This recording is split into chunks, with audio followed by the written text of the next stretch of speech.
My name is Walid Shuibat. I was born as a Muslim who desired the destruction of God's people. In trying to disprove the God of the Bible, I actually found him. Now I have dedicated my life to revealing the truth about Islam through books, radio, television, and the internet. In this series, we will discuss biblical end times prophecy and what the God of the Bible has to say about the very days we are living in now.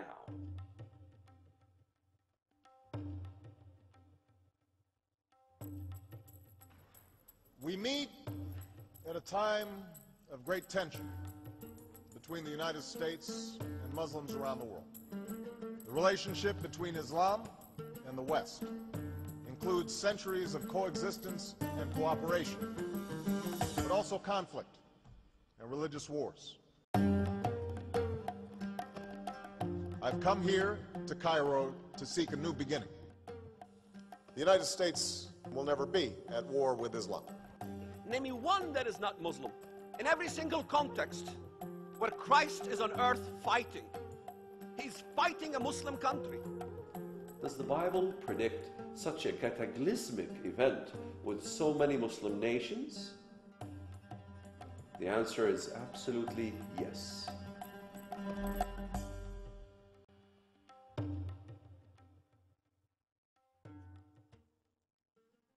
Even if you don't believe the Bible, world circumstances are now bearing out exactly what it predicts will happen. Either the prophets are prophets or they are perfect guessers. The call for a unified Islamic coalition ruled by an Islamic dictator is now quickly becoming a reality. On September 17, 2005, the Iranian President Mahmoud Ahmadinejad addressed the United Nations National Assembly in New York City. He concluded with his speech with the following declaration and prayer, quote, "From the beginning of time, humanity has longed for the day when justice, peace, equality, and compassion envelop the world. All of us can contribute to the establishment of such a world. When the day comes, the ultimate promise of all divine religions will be fulfilled with the emergence of a peaceful human being who is higher to all prophets and pious men. He will lead the world to justice and absolute peace. Almighty Lord, I pray to you to hasten the emergence of your last repository, the promised one, the perfect and pure human being, the one that will fill the world with justice and peace." Think about this. Before the United Nations National Assembly in the heart of New York City, the President of Iran called out to his God to hasten the emergence of the Mahdi, one that would ultimately cause the religion of Islam to rule over the earth and destroy all those who refuse to submit. When has this ever happened? Western reporters scrambled to identify this mysterious Al-Mahdi and found him in the ancient sources of both Shia and Sunni Holy Writ. The West finally had their first introduction to Islam's awaited Messiah.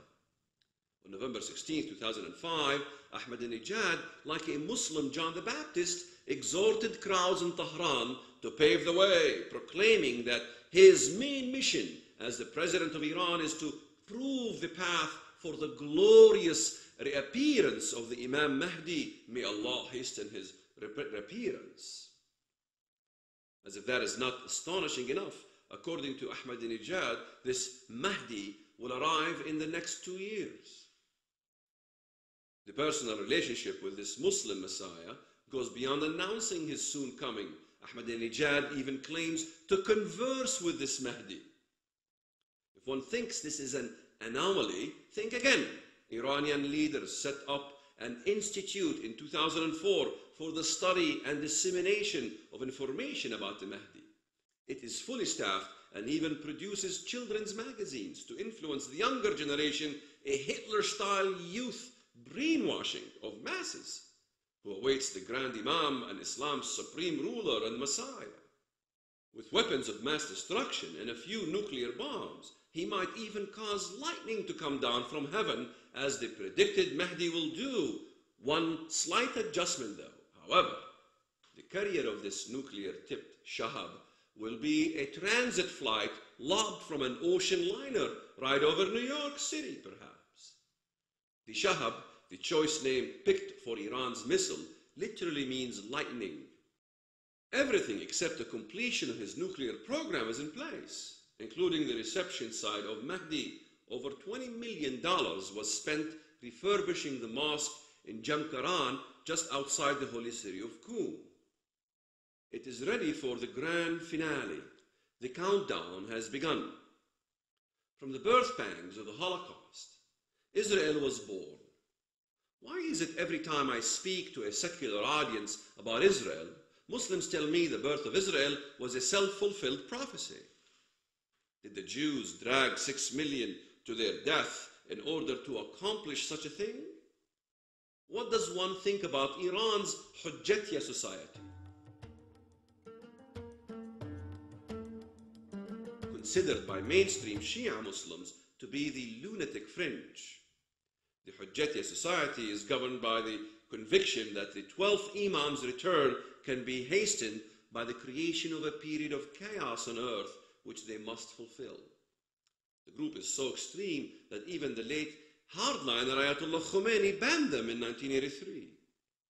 This is the same Khomeini who, when asked by a companion how he wanted the Ministry of Justice restructured, replied, quote, "Anyone who is against me is against Allah and must be killed where they stand. No other justice system is required." It is easy to understand why so many claim that Ahmadinejad is a member of Hujjatiyya. Ahmadinejad's mentor and spiritual advisor, Ayatollah Misbah Yazidi. Ahmadinejad's mentor and spiritual advisor, Ayatollah Misbah Yazdi, is considered by many to presently be the highest-ranking member of the Hujjatiyya society. Ahmadinejad's mentor and spiritual advisor, Ayatollah Misbah Yazdi, is considered by many to presently be the highest-ranking member of the Hujjatiyya society. But it is the defining element of the Hujjatiyya society that has so many concerned. As stated, Hujjatiyya believes that the Mahdi's return will be preceded by world chaos, war, bloodshed throughout the earth. After this cataclysmic confrontation between forces of good and evil, the Mahdi will lead the world to an era of universal peace. The danger present with this volatile combination of beliefs has not been articulated any better than by former Israeli Prime Minister Benjamin Netanyahu, who described Hujjatiyya this way. I was looking for an analogy to try to explain to Americans what it is that is so dangerous about Iran acquiring nuclear weapons. You remember those crazy people in Waco, Texas? Imagine David Koresh with nuclear weapons. Imagine David Koresh not with hundreds of followers, but millions of followers with nuclear weapons, wanting to obliterate America, wanting to obliterate America's allies, wanting to take over the world's oil supply. If a lunatic escaped from this asylum, that is one thing. However, if they can get their hands on a nuclear weapon, that is another matter. This is that kind of cult. It's a cult of the Mahdi. In truth, no one should view Ahmadinejad as a John the Baptist paving the way for Messiah. A more fitting parallel is Judas Iscariot, the zealot who many speculate attempted to force Jesus to take his throne as king of Israel by betraying him. The Hujjatiyya are to the Muslim world what some Jewish zealots were to first-century Jews. They believe they can manipulate Allah and force the Mahdi to appear. Or perhaps Allah will find a better candidate with more manipulating charisma to be his right arm. But among those monitoring Iran's Mahdi obsession, few point out the spread of this infestation in the neighboring Iraq, in not only the Shia strain, but also the Sunni. In January of 2007, American troops in Iraq, like pest control, fighting from one area to the other, killed Ahmad Hasni al-Yamini, a man who had claimed to be the Mahdi. Hasni was a leader of the group known as the Jaish al-Jannah, Army of the Heaven, and had gathered between 600 and 700 followers, including many Sunni Muslims, recruits from ranks of Al-Qaeda. But Jaish al-Jannah is not the only Mahdist group that has recently emerged in Iraq. In fact, according to Ziad Qasim, a monitor of key Arabic websites in Iraq, Jaish al-Jannah is only the tip of the iceberg. According to Ziad, there are now at least 7 different Mahdist sects in Iraq, each one believing that the return of the Mahdi is imminent. Even in the 19th century in Algeria, several individuals claimed to be the forerunner of the Mahdi.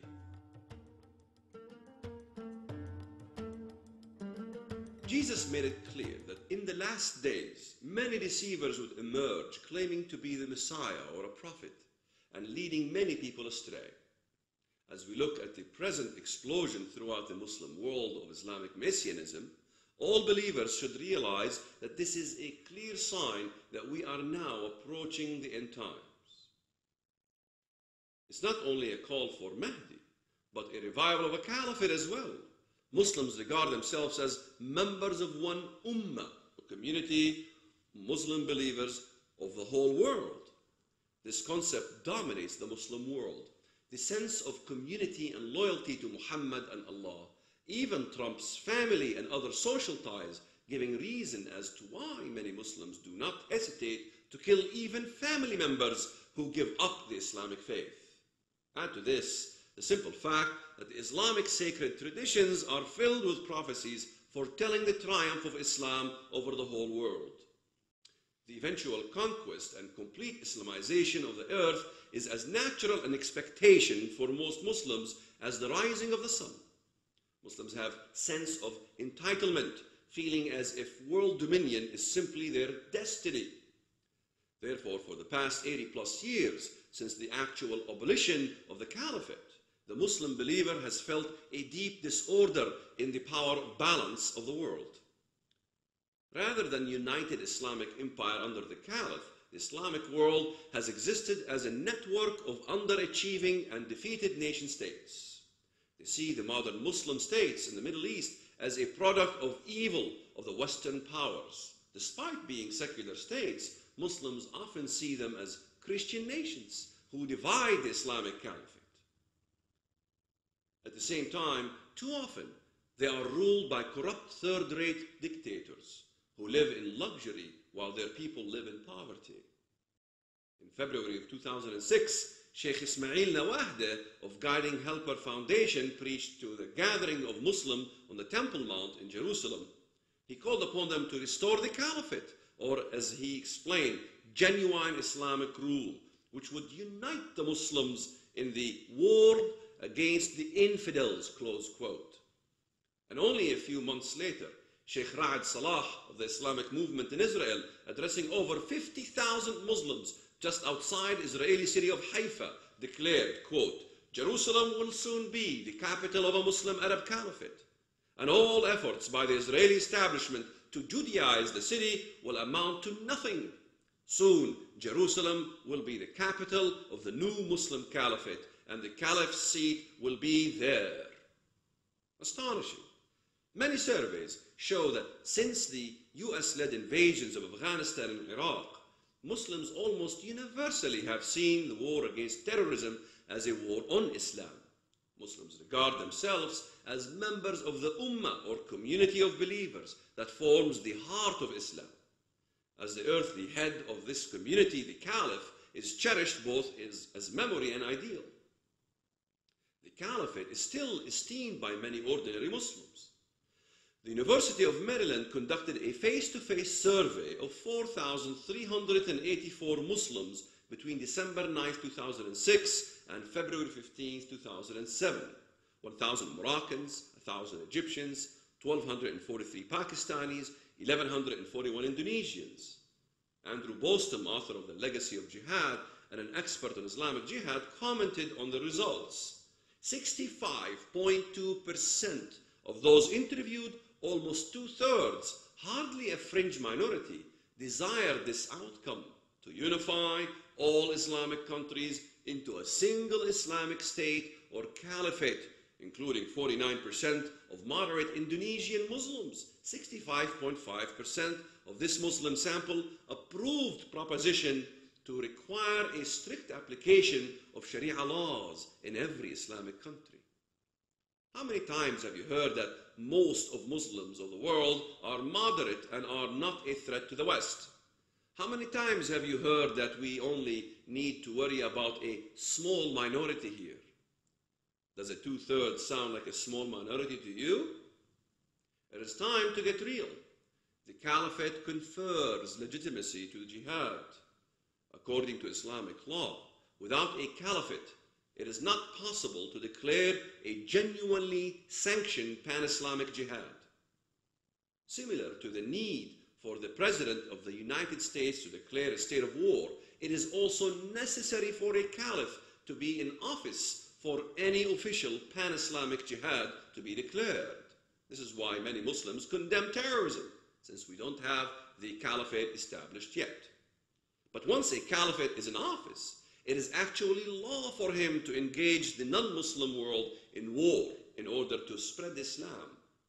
This is not to say that Muslims have not conducted jihad against non-Muslims, but these have largely been the acts of small groups of individuals. In other words, jihad under a caliph would be genuine, fulfilling the call for the Prophet of Islam. The Prophet of Islam declared, "I have been ordered to fight all nations till everyone say, there is no God but Allah, and Muhammad is his messenger."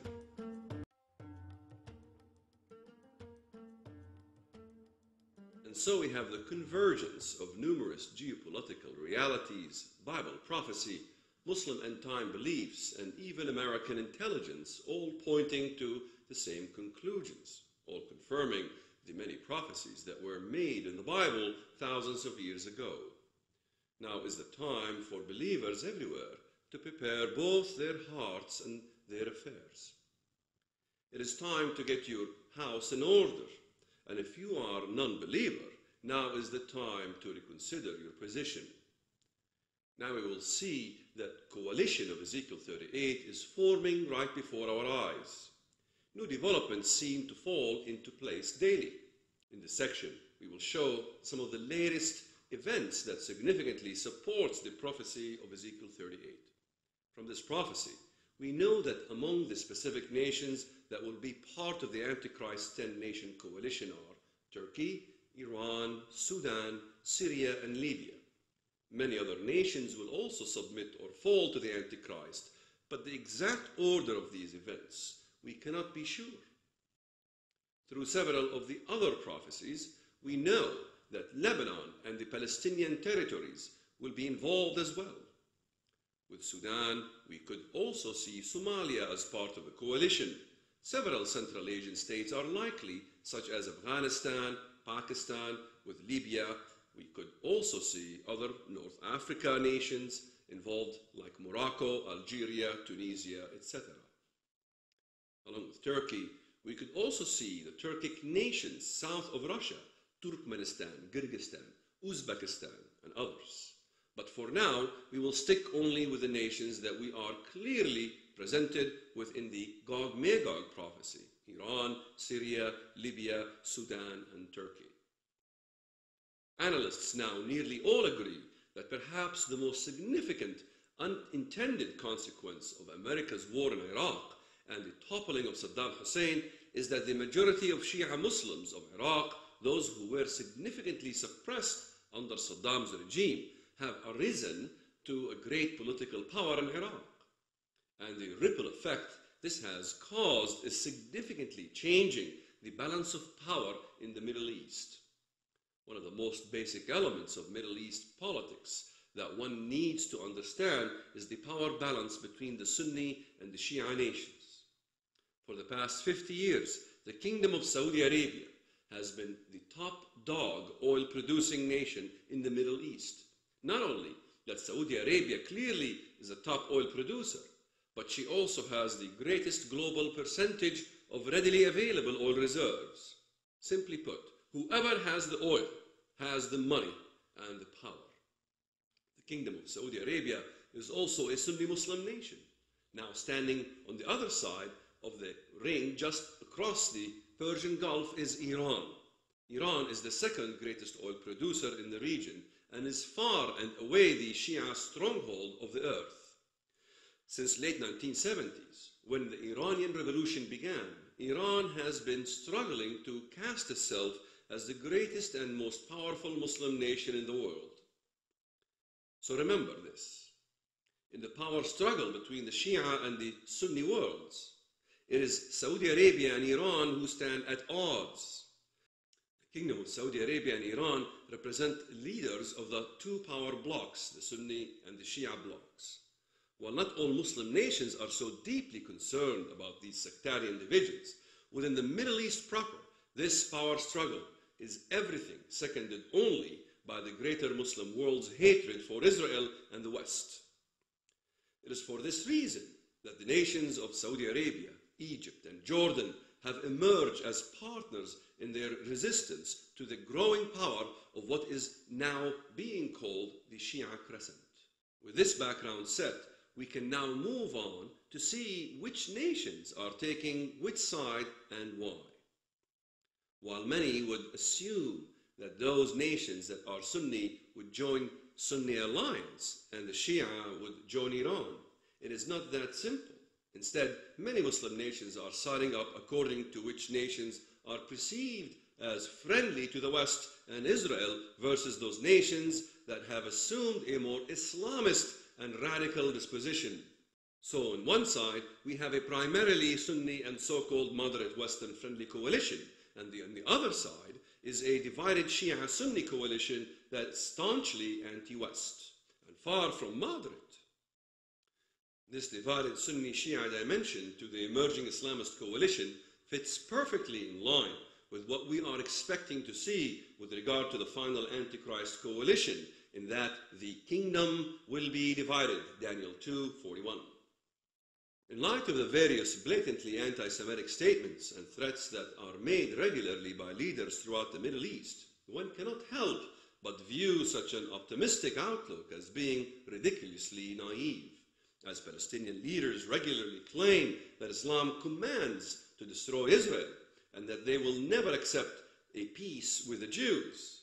In the past, like Olmert and others like him, still believe that peace with the Palestinian people is possible.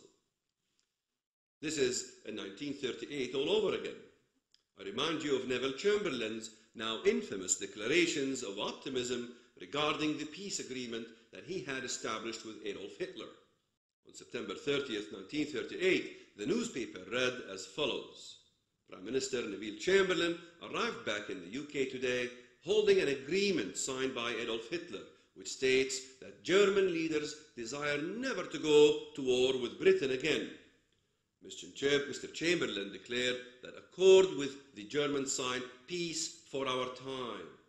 After he had read to the jubilant crowd gathered at Heston Airport in West London, the German leader stated in the agreement, "We are determined to continue our efforts to remove possible sources of difference and thus to contribute to assure the peace of Europe." Likewise, and even more frightening, is the Apostle Paul's warning to the church regarding Christ's return. Quote, "Now, brothers, about times and the dates we do not need to write to you, for you know very well that the day of the Lord will come like a thief in the night. While people are saying peace and safety, destruction will come on them suddenly, as labor pains on a pregnant woman, and they will not escape." 1 Thessalonians chapter 5, verses 1 to 3. But beyond the fact that the Saudi initiative peace deal is truly a joke, it is also not really even an Arab peace deal at all, rather a plan set forth by the leaders of the Sunni nations who are trying to protect their own power while isolating Iran, Syria, and any other nations that do not wish to bow to the Saudi power bloc. As a result, this peace plan has actually caused Ezekiel's coalition of radical nations to continue strengthening their ties. It has been almost eerie to watch as it unfolds.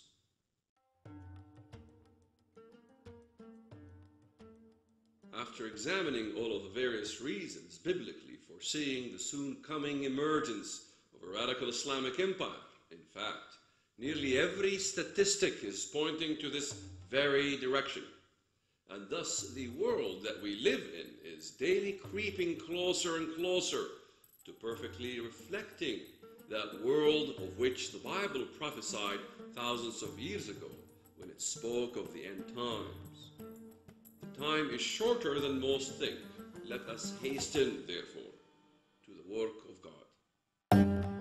Thank you for watching End Times Today. For more information, please visit us at www.shoebat.com. shoebat.com. Thank you.